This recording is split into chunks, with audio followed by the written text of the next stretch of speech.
المصطفى صلى الله عليه وسلم وشر الأمور محدثاتها وكل محدثة بدعة وكل بدعة ضلالة وكل ضلالة في النار. أما بعد فأعوذ بالله من الشيطان الرجيم. بسم الله الرحمن الرحيم. وأما من خاف مقام ربه ونهى النفس عن الهوى فإن الجنة هي المأوى. بسم الله الرحمن الرحيم. قال رسول الله صلى الله عليه وسلم ما أسفل من القعدين من الإزار ففي النار. قال رسول الله صلى الله عليه وسلم لا يحل لمؤمن أن يهجر أخاه فوق 3 أيام. সমস্ত প্রশংসা সেই মহান আল্লাহ সুবহানাহু ওয়া তাআলার জন্য, যে মহান পাক রব্বুল ইজ্জত আমাদের হায়াত মওতের মালিক, যে মহান মুনিব, যে যুগে অসভ্যতা মানুষকে গ্রাস করে রাখতো, ঘিরে রাখতো, তো সেই রকম নিপীড়ন নির্যাতন জঘন্যতম জাহিলিয়াতের যুগে নবী মুহাম্মদুর রাসূলুল্লাহ সাল্লাল্লাহু আলাইহি ওয়াসাল্লাম আলোর দিশারি রূপে এসে সমগ্র মানব জাতিকে তিনি কি করেছেন? আলোর পথ দেখিয়েছেন। সেই মহামানবের প্রতি লাখো কোটি দরুদ ও শান্তির ধারা বর্ষিত হোক। তাই সকলে বলুন সাল্লাল্লাহু আলাইহি ওয়াসাল্লাম, আল্লাহুম্মা সাল্লি আলাইহি আল্লাহুম্মা বারিক আলাইহি আল্লাহুম্মা আমিন। মুহতারাম মুকাররম, আজকে আমি আপনাদের সামনে ছোট্ট মতো একটি কোরআনের আয়াত এবং 2খানা হাদিস পরিবেশন করেছি। জুমার খুতবায় সংকীর্ণ টাইমে স্বল্প কিছু কথা বলে সমাপনী দিব। ওমা তাওফিকি ইল্লা বিল্লাহ। আজকে বক্তব্যটা শুধুমাত্র থাকবে এমন একটা জিনিস, সেটা মানুষের কল্যাণ আনতে পারে, সেই বিষয়টাকে আপনাদের সামনে তুলে ধরেছি। সেটা হলো কি? 2টি অক্ষর, একটা হলো ভয় আর একটা অন্তস্থ। দুটোকে যদি জড়িয়ে দেন তাহলে হবে ভয়। আর ভয় এমন একটা জিনিস, ভয় এত মূল্যবান সম্পদ, যার ভিতরে ভয় আছে তার মূল্য আছে, যার ভয় নাই তার মূল্য নাই। যার ভয় আছে তার জীবনে সংশোধন আছে, যার জীবনে ভয় আছে তার সংশোধন আছে। যেমন সংশোধন, যার ভয় আছে সে সমস্ত জিনিসকে গ্রহণ করেনেওয়ালা। এখন যদি একটা গ্লাসে পানি লোড করা থাকে, একটা গ্লাসে যদি পানি লোড করা থাকে, তো আবার যদি আপনি পানি ঢালেন তো পানিটা ঢুকবে কিন্তু থাকবে না। তো গ্লাসটা যদি হয় ফাঁকা, তবে আপনি যে পানিটা ঢালবেন সেই পানিটা ওখানে ঢুকবে এবং আবদ্ধ হয়ে জমবে পানিটা। আর যদি সেই গ্লাসটা ভরপুর হয় তাহলে আর পানিটা ওখানে জমবে না, ওটা উপচে পড়ে যাবে। তো ঠিক যে মানুষের ভিতরে ভয় নামে বস্তুটা অ্যাপ্রোচিং আছে, তার পৃথিবীতে সংশোধন আছে, তার শিক্ষক আছে, তার মুআল্লিম আছে, তার গুরু আছে। আর যার ভিতরে ভয় নাই, তার কেউ শিক্ষক নাই, সে সংশোধন হতে পারবে না, সে সোনালী মানুষ হতে পারবে না, তার পৃথিবীর বুকে কোন সোনালী ইতিহাস থাকতে পারে না। অর্থাৎ আমাদের ভিতরে এই ভয়টা থাকা আবশ্যক এবং খুব গুরুত্বপূর্ণ দরকার। যদি না থাকে তাহলে আমরা মূল্যবান হতে পারবো না। তাহলে শিক্ষিত সুধী মণ্ডলী, আজকে যে আয়াত আপনাদের সামনে পরিবেশন করেছি, ওয়া আম্মা মান খাফা মাকামা রাব্বিহি ওয়া নাহা আন-নাফসা আনিল হাওয়া ফাইন্নাল জান্নাতা হিয়াল মাওয়া। মাওয়া এই শব্দের অর্থ হচ্ছে যে ঠিকানা। মাওয়া শব্দের অর্থ হলো ঠিকানা। আনিল হাওয়া এর অর্থ হচ্ছে মনচাহি জীবন যাপন করা। তাহলে জান্নাতে যেতে গেলে আপনার কিসের প্রয়োজন, কি লাগবে? আপনি যদি পৃথিবীতে যে বস্তুগুলো বিক্রয়কৃত বস্তু আপনি যদি মনে করেন এগুলোকে আমি ক্রয় করব, আমি এগুলোকে কিনবো, তবে আপনাকে আপনার কাছে যেটা প্রয়োজনীয় জিনিস সেটা হলো অর্থ, অর্থাৎ টাকা পয়সা আপনার দরকার। টাকা পয়সা যার পৃথিবীতে ক্রয়কৃত বস্তু সে উপার্জন করতে পারবে, কিনতে পারবে, এটা কোনো টেনশন নাই। তাহলে জান্নাত কি পয়সা দিয়ে পাওয়া যাবে, অর্থ দিয়ে পাওয়া যাবে? জি না। তাহলে কি জিনিসের প্রয়োজন, কোন জিনিসটা আমাদেরকে জান্নাতে দিতে পারে, কি জিনিসটা থাকলে আমরা জান্নাত পাবো, ওই বিষয়টাই আজকে আপনাদের সামনে আমি উপস্থাপন করব বলে নিয়ত করেছি। আল্লাহ যেন আমাকে বলার তৌফিক দান করেন এবং আমাদের সকলকে শোনা বলার পর যেন আমল করার তৌফিক দান করেন। এর জন্য একবার সকলে বলেন আল্লাহুম্মা আমিন। মুহতারাম মুকাররম, চলেন সেই আয়াতটা আপনাদের সামনে তুলে ধরি। সময় অতি সংকীর্ণ। বিসমিল্লাহির রহমানির রহিম। ওয়া আম্মা মান খাফা মাকাম রাব্বিহি ওয়া নাহা আন-নাফসা আনিল হাওয়া ফাইন্নাল জান্নাতা হিয়াল মাওয়া। বন্ধু আমার, এই পৃথিবীর বুকে যদি আপনি 1 বিঘে জমি কিনেন, তাহলে ওটাকে আপনাকে কি করতে হবে? পয়সা লাগবে। তারপরে আপনাকে রেজিস্ট্রি অফিসে যেতে হবে, তারপরে আপনাকে রেকর্ড করতে হবে, ওটাকে রেজিস্ট্রি করে নিতে হবে। তার জমিটা কিনতে গেলে আপনাকে পয়সা দিতে হবে।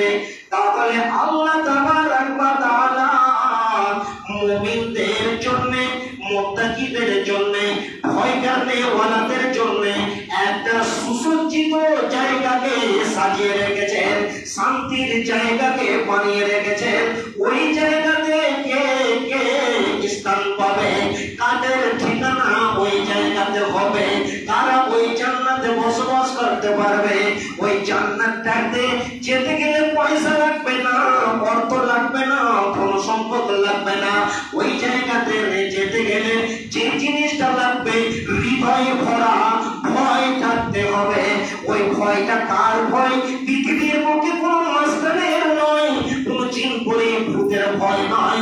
ওয়ালিমান খাফা মাকাম রাব্বিহি, তার রবের ভয়।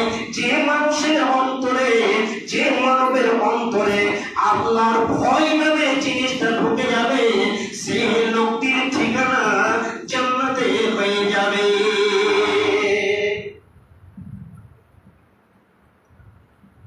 সেই মানুষটার ঠিকানা জান্নাতে হয়ে যাবে। তো আল্লাহ তাবারাক ওয়া তাআলা বলছেন যে তোমরা জান্নাতে যাবে, জান্নাতে যেতে গেলে তোমাদেরকে টাকা পয়সা লাগবে না। জান্নাতে যেতে গেলে কি লাগবে? ভয়। সে ভয়টা কেমন, কিসের ভয়? আল্লাহ তাবারাক ওয়া তাআলা বলছেন ওয়ালিমান খাফা মাকাম। মাকাম শব্দের অর্থ হলো কঠিন একটা দিন আসছে। যেমন আপনার কিনা আজকে যেমন জুমার দিন, আজকের দিনটা যেমন অতিক্রম হয়ে যাবে, সামনে আবার আগামীতে জুমার দিন চলে আসবে। এইভাবে যখন আজকের দিনটা কেটে যাবে, আবার সামনে সপ্তাহের জন্য আমরা অপেক্ষা করি। এইভাবে করে করে পৃথিবীর বুকে কত মানুষ আসলো, চলে গেল। কিন্তু এরকম করতে করতে আমরা বহুদিন থেকে শুনছি কিয়ামতের দিন হবে, হবে হবে হবে। যেদিন কিয়ামত হবে, মাকাম রাব্বিহি, তার রবের সামনে দাঁড়াতে হবে। আর তার জীবনের প্রত্যেকটি সেকেন্ডের হিসাব তার রবকে বুঝিয়ে দিতে হবে, মহান আল্লাহকে বুঝিয়ে দিতে হবে। এই ভয়টা যার ভিতরে ঢুকবে, ওই লোকটা জান্নাতান, সেই জান্নাতের অধিকারী হবে। তাহলে যদি আমরা কি করি, ভয় নামে জিনিসটাকে আমাদের হৃদয়ের ভিতরে ভরে নিতে পারি, তবে আমরা নিশ্চিন্তে জান্নাতে প্রবেশ করবো, এবারে কোনো টেনশন নাই। এবার আসেন, আপনার আমার কতটুকু হৃদয়ে ভয়, আপনার আমার ভয়ের ব্যাপারে, আপনার আমার ইমানের ব্যাপারে, এবং কিছু কিছু আপনাদেরকে অমূল্য সম্পদের নাম বলবো, তাদের কোয়ালিফিকেশন, তারা কত দামি, কত মূল্যবান মানুষ পৃথিবীর বুকে ছিলেন, এইরকম কয়েকজনের ইতিহাসকে উপহার দিব যে তিনারা কোন লেভেলের ব্যক্তি ছিলেন, তারপরে আল্লাহকে কতটা ভয় করেন। যে ব্যক্তিটি যদি কাঁদতেন তো জাহান্নাম স্বয়ং ভয় পেত।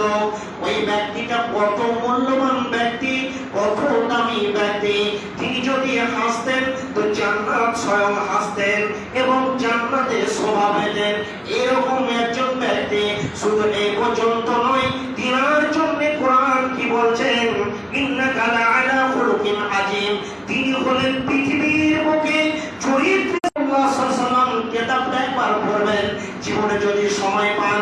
বন্ধুরে, এই কেতাবের ভিতরে লিখছেন বিশ্বনবীর বডিতে, বিশ্বনবীর গায়ে কতটা জোর, কতটা ক্ষমতা, কতটা শক্তিশালী মানুষ ছিলেন। ওই কেতাবের মধ্যে লিখেছেন একটা পুরুষের গায়ে কতগুলো শক্তি ছিলেন। 360টা পুরুষের গায়ে যে ক্ষমতাটা ছিলেন, সমস্ত 360টা পুরুষের ক্ষমতা আল্লাহ তাবারক ওয়া তাআলা তার নবীর দেহতে দিয়েছিলেন। পারেননি, একদিনে শুধু একজন বেঈমানকে পেরেছিলেন। সেই বেঈমানের নাম হলো উবাই ইবনে কাব। সেই দিনটা ছিল কেমন, এমন সময় যখন তাকে জিহাদের ময়দানে একটা সামান্যটুকু বর্ষা চালিয়েছিলেন, বেঈমানের গায়ে লেগেছিল। তাই বেঈমান ঘোড়ার উপর থেকে পড়ে এত জোর চিৎকার করেছিলেন। তখন কাফের বেঈমানেরা বলেছিল, রে তোকে তো কোনো জায়গাতে অক্ষত হসনি, তুই কোনো জায়গা তোর কেটে যায়নি, ছিঁড়ে যায়নি, তবে এত জোর কেন তুই চিৎকার করছিস? তখন ওই বেঈমান বলছে, যদি এই নবী মুহাম্মদ রাসূলুল্লাহ সাল্লাল্লাহু আলাইহি ওয়াসাল্লাম নিয়ত করে যদি মুখের থুতুটা জ্বালিয়ে দিত, তারপরে তুই আমি মরে যেতাম। তাহলে এইরকম একজন ব্যক্তি। শুধু এই পর্যন্ত নয়, তিনি আবু বকরকে ডাকছেন, উমরকে ডাকছেন, হযরত আব্বাস রাদিয়াল্লাহু তাআলা আনহুকে ডাকছেন। আর ডাকার পরে কোরআনের ভিতর থেকে একটি সূরা বের করলেন। সেই সূরাটার নাম হলো সূরা হুদ। ওই সূরাটাকে পড়ছেন আর বলছেন, আবু বকর রে, আমার যে জীবনের বয়সটা বাকি রয়েছে রে আবু বকর, তো সূরা হুদ যেন আমার জীবনের বয়সটাকে তত্তর করে কমিয়ে দিচ্ছে। তার কারণ ওই সূরার ভিতরে কম বেশি 25 জন নবীর চরিত্রের ব্যাপারে বলেছেন। এত বেশি জাহান্নামের কথা আল্লাহ তাবারক ওয়া তাআলা সূরা হুদের ব্যাপারে বলেছেন। বিশ্বনবী বলছেন, যখনই আমি সূরা নাসিয়াকে তেলাওয়াত করি, ইজা সামাউন ফাতারাত ওয়া ইজাল কাওয়াকিবুন তাসারাত, ইজা শামসু কুবিরাত, আসমান টুকরো টুকরো হয়ে পড়বে, জমিন টুকরো টুকরো হয়ে যাবে। এইভাবে চন্দ্র সূর্য আকাশগুলো ভেঙে ভেঙে পড়বে। ওয়া ইজাল বিহারু ফুজ্জিরাত, সমুদ্র শুকিয়ে যাবে, সমুদ্র ফেটে চিরচর হয়ে যাবে। এই আয়াতগুলো যখন পড়ি, আবু বকর রে, আমার ভিতরটা যেন ধরস করে, ভয়ে ভীতু সন্তুষ্ট হয়ে যায় এবং থরথর করে আমি কাঁপি। আর আমার মনে মনে চিন্তা হয় যে আমার উম্মত কি করে জান্নাতে যাবে। পৃথিবীর এমন একজন বিখ্যাত দামি মানুষ, যার সঙ্গে ইমাম, হযরত আউস, কুতুব, পীর, পয়গম্বর কাউকে চিনার সঙ্গে তুলনা করা যাবে না। স্বয়ং তিনি আল্লাহর ভয়ে অঝর নয়নে কাঁদছেন। আর আজকে আমরা সব থেকে বড় আধুনিকতা, সব থেকে বড় স্টাইল হলো চায়ের দোকানে গেল আর যাওয়ার পরে দোকানদার চাটা নিল, একটা সিগারেট নিয়ে ধোঁয়াটা করে ছেড়ে দিয়ে আমায় হয়ে গেল না, আমি কারো হয়ে গেল না। পৃথিবীর বুকে ভয় করে না 3 জন ব্যক্তি। একটা হলো পশু প্রাণী, ভয় করে না। দ্বিতীয় নম্বর, ভয় করে না যারা পাগল, যার প্রেমে কিছুই নাই, একদম পাগল, সে ভয় করে না। আর তৃতীয় নম্বরে ভয় করে না যারা শিশু, বাচ্চা ছেলে, যার এখনো হিতাহিতি জ্ঞান হয়নি, সেই সন্তানগুলো ভয় করে না। তাহলে যে লোকটা বলবে যে আমি ভয় করি না, জানতে হবে ও পশু, না হয় ও পাগল, না হয় ও শিশু। তাহলে আজকে আমাদের ভিতরে ভয় নামে জিনিসটা নাই। এবার আসেন, আমাদের ভিতরে জাহান্নামের কথা উড়ি ঘুরি শুনছি, কিন্তু ভয় নামে জিনিসটা ঢোকে না। বন্ধু আমার, একজন মুনাফিক, ওই মুনাফিকের নাম হলো আবু লুলু। হযরত ওমর আমিরুল মুমিনিন খলিফাতুল মুসলিমিন, তিনি মুসলিম জাহানের দ্বিতীয় খলিফা। ফজরের সালাতে তিনি দাঁড়িয়েছেন, এমন সময় ওই বেঈমান আবু লুলু ওনারকে তীক্ষ্ণ তীরে তাকিয়ে আছেন। কখন ওমরকে সুযোগ পাওয়া যায়, যেই যখনই সালাতে দাঁড়িয়েছে, আর ওই বেঈমান তখন চক্রান্ত করে এত বড় একটা অস্ত্র দিয়ে হযরত ওমরকে পেটের মধ্যে কয়েক জায়গাতে অক্ষত করে দিয়েছে। এমন সময় হযরত ওমর নামাজ পড়বেন, আর দেখছেন যে আমি আর পারবো না দাঁড়িয়ে থাকতে। এমন সময় আব্দুর রহমান ইবনে আওফের হাতটা ধরে হযরত ওমর তাকে ইমামতির জায়গাতে দাঁড় করিয়ে দিলেন। ওমর পড়ে গেলেন। এমন সময় হইচই মেতে গেল যে ওমরকে কে মেরে দিয়েছে, কে মেরে দিয়েছে, এইভাবে তোলপাড় চলছে মসজিদে নববীতে। এমন সময় কেউ বলছে ওমরকে দুধ দে, কেউ বলছে পানি দে, তার মুখে দে, মুখে দে, এইভাবে হইচই চলছে। এখন 18 বর্গ মাইলের বাদশাহী জীবন যাপন করছে, সমস্ত মানুষের হযরত ওমরকে দেখতে আসছেন। এমন সময় ভয় কাকে বলে হৃদয়ে, হযরত ওমর মনুষ্য অবস্থায় পড়ে আছে, পৃথিবীর বুক থেকে চিরতরের বিদায় নেবেন। এই মতো অবস্থায় একজন সাহাবী তারা হুড়ো করে আসতে গিয়ে তার লুঙ্গিটা মা আসফালা মিনাল কারবাইনি মিনাল ইজার ভাবে ওমর এইভাবে দেখছেন। তখন খুব এসে ডাকা দেখাচ্ছে, ওমর তোমার কোথায় ব্যথা হচ্ছে, কি ব্যাপার? এইভাবে তিনাকে যেভাবে ভাষা বলে এরকম সান্ত্বনাদায়ক কথা বলছেন। আর হযরত ওমর তার পায়ের দিকে দেখছে যে লুঙ্গিটা তার গিটের নিচে নেমে গেছে। এমন সময় হযরত ওমর বলছেন, আমি ওমর পৃথিবীর বুক থেকে চলে যাব, কোনো দুঃখ নাই, কোনো বেদনা নাই, কিন্তু তুমি যে রসুলের একখানা সুন্নতকে দাফন করে দিছ, এটা কোনোদিন মেনে নেওয়া যাবে না। মনুষ্য অবস্থায় পৃথিবীর মুখ থেকে চলে যাচ্ছেন।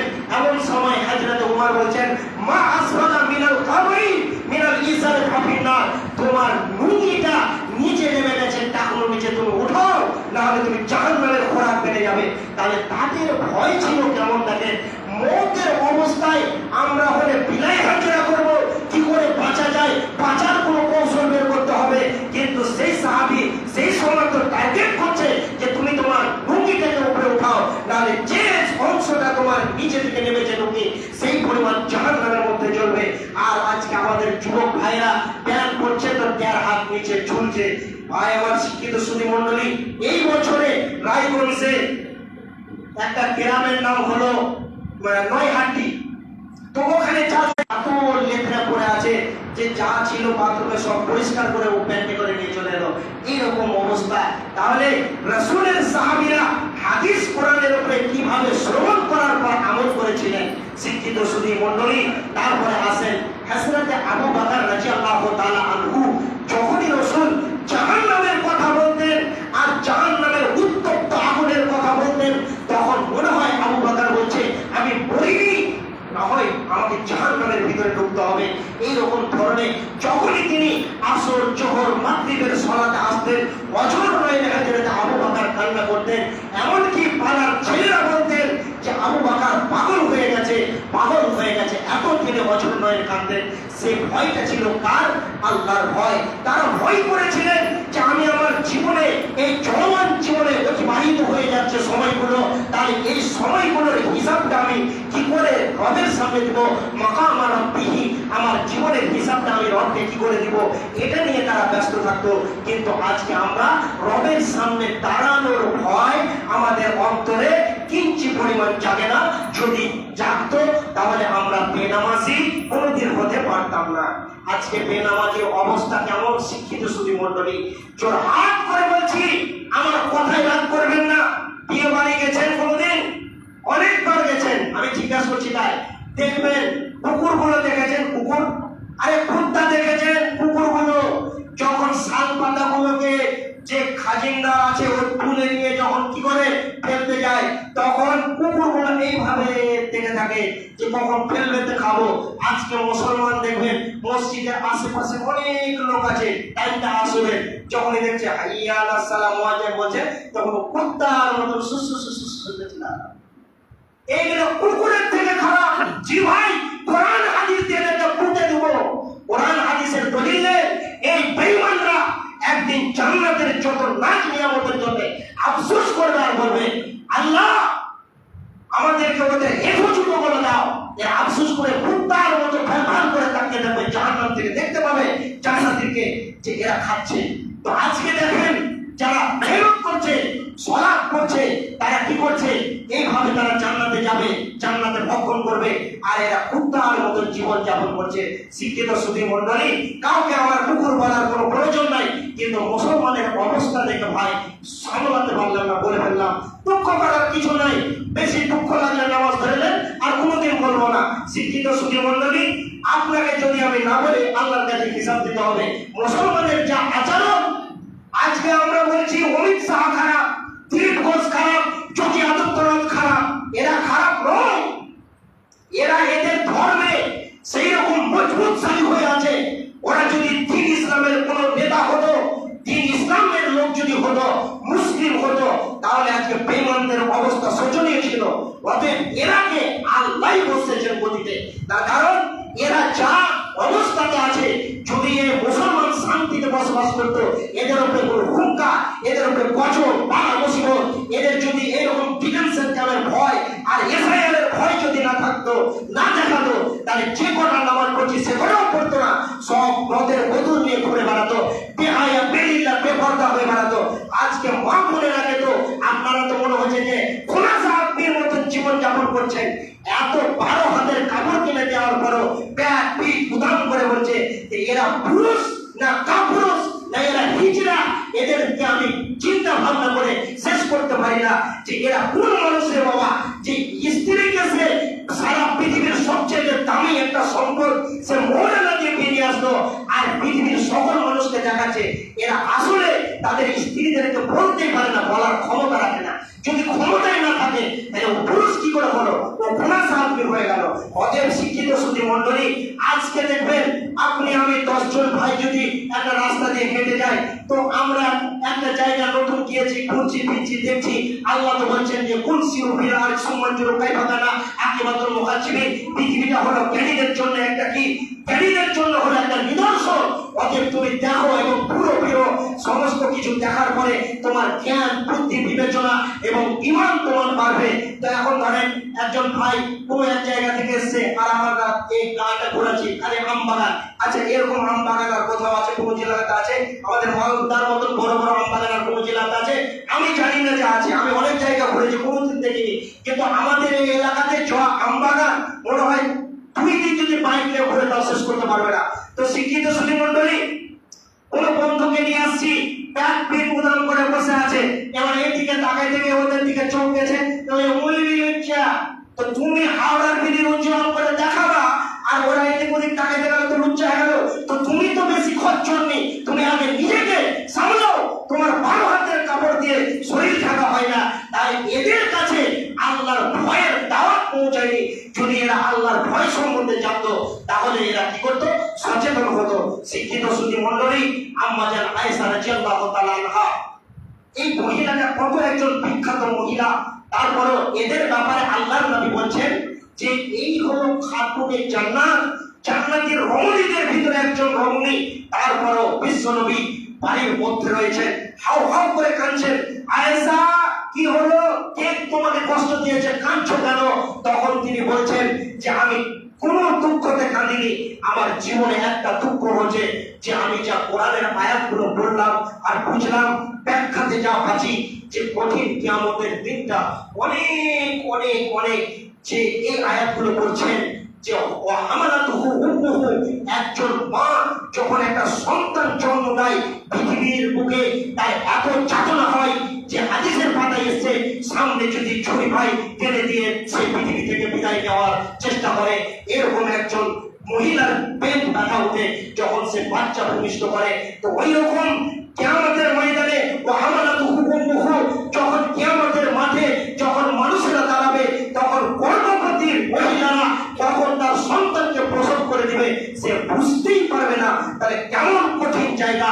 এই জায়গার ব্যাপারে ইয়া রাসূলুল্লাহ আমি অনুশোচনা করছিলাম এবং ওটাকে নিয়ে ভাবতে গিয়ে ইয়া রাসূলুল্লাহ আমি বছর মায়ের কাঁদলাম। তখন আল্লাহর নবীকে আম্মা জান আয়েশা জিজ্ঞাসা করছেন, ইয়া রাসূলুল্লাহ আজকে তো এইটা হলো পৃথিবী, এই পৃথিবীর মুখে আমি কাঁদলাম, আপনি জিজ্ঞেস করলেন কিন্তু কঠিন দিনে কি একবার আমার খবর নেবেন? আম্মা জান আয়েশাকে আল্লাহর নবী বলছেন, সালাসাতা মুআদ্দিন ফালা ইয়াজুরুনা আহাদু আহাদা। আয়েশা শুনো, কিয়ামতের কঠিন তিনখানা মোহর আছে, ওই জিনিসটা এত কঠিন হবে, তিনটা মৌকা, তিনটা বিপর্যয় এমন আসবে যে পৃথিবীর কেউ কাউকে মনে রাখতে পারবে না। আয়েশা রাদিয়াল্লাহু তাআলা আনহা বললেন যে যখন পুরুষেরাদের রাস্তাটাকে জাহান্নামের উপরে রাখানো হবে, ওই রাস্তাতে 1500 বছর হাঁটতে হবে রে আয়েশা, আর তার নিচে থাকবে তাও তাও করে আগুন জ্বলবে, এই পৃথিবীর আগুনের থেকে 70 গুণ বেশি আগুনের পাওয়ার হবে। তো ওই রকম আগুনের উপর দিয়ে হাঁটতে হবে, আর বাই চান্স যদি সেই রাস্তা থেকে স্লিপ করে একবার পড়ে যায়, তাহলে দুনিয়ার আগুন যদি এই জামাতে ধরে যায়, পানি ফেলে দিলে শুয়ে গিয়ে বোর মারতে লাগলে নিভিয়ে যাবে। কিন্তু জাহান্নামের আগুনকে আল্লাহ এমন ভাবে তৈরি করে রেখেছেন যে কিভাবে তৈরি করেছেন, যেমন রাস্তাতে বীজ ঢালা হয়, বীজটা লেগে যায় কিন্তু ছুটে যায় না, ওই জাহান্নামের আগুন এমন ভাবে মানুষকে ধরে নেবে ঘিরে ফিরে যে আর সেখান থেকে পালানোর কোনো উপায় থাকবে না। তাহলে আমি যেটা আপনাদেরকে বোঝাতে চাইছি যে মহিলাটাকে আল্লাহ রাসূল বলছেন খাতুনে জান্নাত, জান্নাতের রমণীদের ভিতরে আম্মা জান আয়েশা রাদিয়াল্লাহু তাআলা আনহা একজন রমণী, তাহলে তো তাদের টেনশন করার কোনো কথা ছিল না, যেহেতু পৃথিবীর মধ্যে জান্নাত পেয়ে গিয়েছে। তারপরেও তিনারা আল্লাহর ভয়ে টুকরে টুকরে কাঁদছেন, কিন্তু আজকে আমাদের ভয় নাই। আজকে আল্লাহ তাবারাক ওয়া তাআলা বলছেন ওয়াত্তাকুল্লাহ, তুমি যেখানেই থাকো না কেন তোমার রবের ভয়কে তোমার সামনে রাখো। শিক্ষিত সুধী মণ্ডলী, আজকে যদি আমরা ভয় করি তাহলে আমাদের মধ্যে ঝগড়া, বিবাদ, বিচ্ছেদ আর হিংসা, প্রশ্নিকাতরতা আর এর জীবন পর জীবন এগুলো জীবন হবে না। শিক্ষিত সুধী মণ্ডলী, পৃথিবীর বুকে মাফ হবে না ওই গুনাহটা, পৃথিবীর মুখে মাফ হবে না ওই গুনাহটা। যে ব্যক্তি ভুল করেছে, যে ব্যক্তি গুনাহ করে, ওয়াল্লাহি লা ইউমিনু, যখন ওই লোকটা গুনাহ করে তখন মুমিন থাকে না। মনে রাখবেন ওয়াত্তাকুল্লাহ, যে আলাম ইয়ালাম বিআন্নাল্লাহ ইয়ারা, যে আমার আল্লাহ সব কিছু দেখছেন। ওয়াত্তাকুল্লাহ, আমি আল্লাহকে ভয় করব, তবে আপনার কাছে শয়তান আসতে পারবে না। অতএব শিক্ষিত সুধী মণ্ডলী, পৃথিবীর এত সুন্দর সোনালী ইতিহাস দিয়ে গেছেন, এরকম ব্যক্তিরা জান্নাত পাওয়ার পর আল্লাহকে ভয় করেছেন। অতএব আমাদের